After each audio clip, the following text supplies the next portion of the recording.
दर्श न्यूज कम समय में ज्यादा से ज्यादा खबरों के साथ फिर हाजिर है। मैं प्रीति दयाल। राष्ट्रपति द्रौपदी मुर्मू आज गया पहुंचेंगी। यहां वह central university of south Bihar में आयोजित किए जाने वाले दीक्षांत समारोह में शामिल होंगी। इसके साथ ही महाबोधि मंदिर भी जाएंगी, जहां वे गर्भगृह में विशेष पूजा अर्चना करेंगी। मोतिहारी में केंद्रीय विश्वविद्यालय के दीक्षांत समारोह के मंच से बीजेपी नेताओं से दोस्ती और संबंध की बात पर उठे सवाल पर सीएम नीतीश कुमार ने अफसोस जताया। निजी रिश्तों की बात करने पर भी सियासी मायने निकाले जाने को नीतीश कुमार ने दुखद करार दिया। पटना एम्स के दीक्षांत समारोह में सीएम नीतीश ने कहा कि मोतिहारी में पुराने साथियों के साथ मिलकर किए गए विकास कार्य की क्या याद दिलाई, अटकलबाजियों का दौर शुरू हो गया। नेता प्रतिपक्ष विजय कुमार सिन्हा ने सीएम नीतीश को निशाने पर लेते हुए कहा कि सरकार ने जनहित के मुद्दों को रोकने और सदन में नहीं उठाने देने के लिए बिहार विधानसभा के आगामी सत्र को छोटा कर दिया है। विधायिका को महत्वहीन और अपमानित करना सरकार की आदत बन गई है।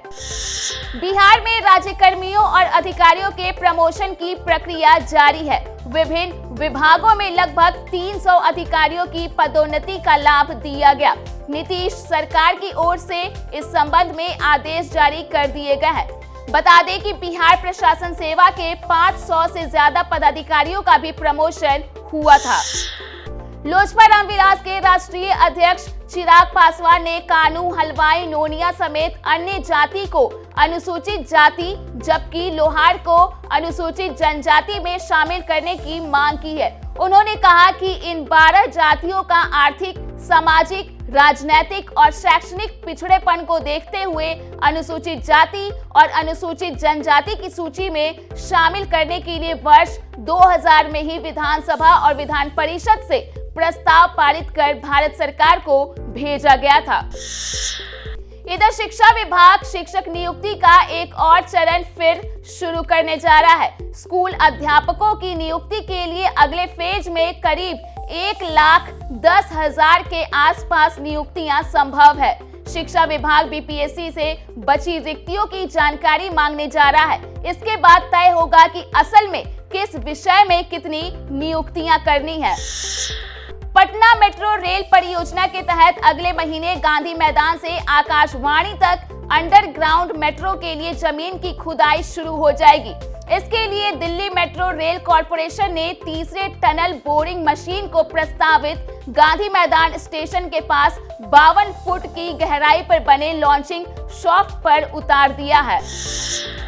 वहीं वीआईपी सुप्रीमो और बिहार के पूर्व मंत्री मुकेश सहनी अपनी निषाद आरक्षण संकल्प यात्रा के दौरान पूर्णिया पहुंचे, जहां उन्होंने केंद्र सरकार को चुनौती देते हुए कहा कि जब तक हम निषाद के लिए आरक्षण नहीं ले लेते तब तक चैन से नहीं बैठेंगे। झारखंड के पूर्व मुख्यमंत्री और भाजपा के राष्ट्रीय उपाध्यक्ष रघुवर दास ने ओडिशा का राज्यपाल बनाए जाने पर खुशी का इजहार किया और कहा कि भाजपा ने नई जिम्मेदारी सौंपी है, वह भी जगन्नाथ बाबा के दरबार वाले राज्य में। मैं बहुत ही भाग्यशाली हूँ। इसके लिए उन्होंने प्रधानमंत्री नरेंद्र मोदी, गृह मंत्री अमित शाह और राष्ट्रीय अध्यक्ष जेपी नड्डा के प्रति आभार जताया।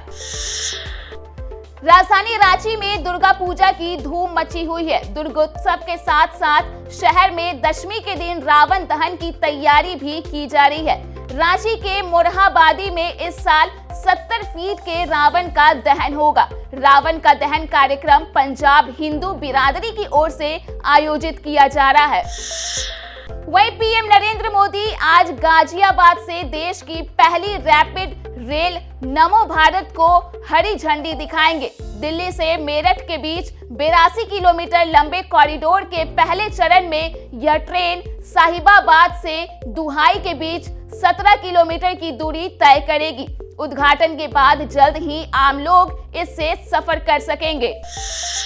चंद्रयान 3 के प्रज्ञान रोवर को लेकर इसरो चीफ एस सोमनाथ ने बड़ा बयान दिया है। उन्होंने कहा कि चांद की सतह पर रोवर फिर से एक्टिव हो सकता है। कोच्चि में एक कार्यक्रम के दौरान जब एस सोमनाथ से ये पूछा गया कि क्या रोवर फिर से एक्टिव हो जाएगा, इसके जवाब में इसरो चीफ ने कहा कि इसकी पूरी संभावना है।